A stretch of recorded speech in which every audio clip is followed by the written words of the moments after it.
Good day everyone, welcome to my channel once again, and today we'll be talking about the red blood cells. Like I said earlier, I say we're going to talk about each of the cells one after the other. So today we'll be talking about the red blood cells. Now the red blood cells, they are also known as erythrocytes. They are also called erythrocytes, and also we'll know the morphology of these red blood cells. The morphology, I'm talking about the structure, how it is, what is all about these red blood cells. Now, red blood cells, they are biconcave in shape. They are about, the diameter is about 7.5 micrometer in the diameter, and as well, these red blood cells now contains what we call the hemoglobin.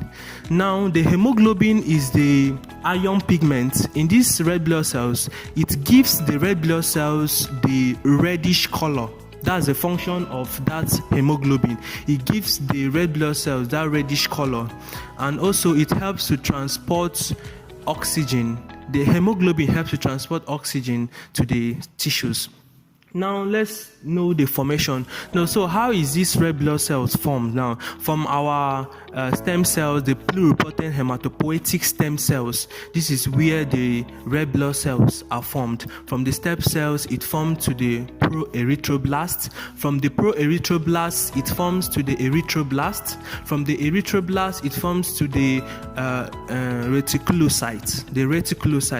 Now, the reticulocytes are the immature red blood cells. So from the reticulocytes, it forms the erythrocyte. So that's how it is formed. So in early gestation of the fetus, now these red blood cells are produced in the liver and in the spleen.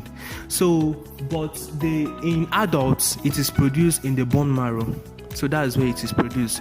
So quickly, let's just know the function. The function of this red blood cell is all about transporting of oxygen.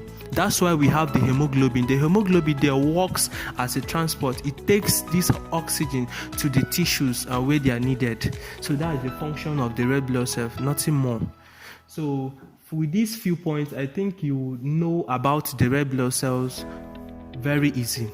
So in our next class, we'll be talking about the white blood cells. Thank you.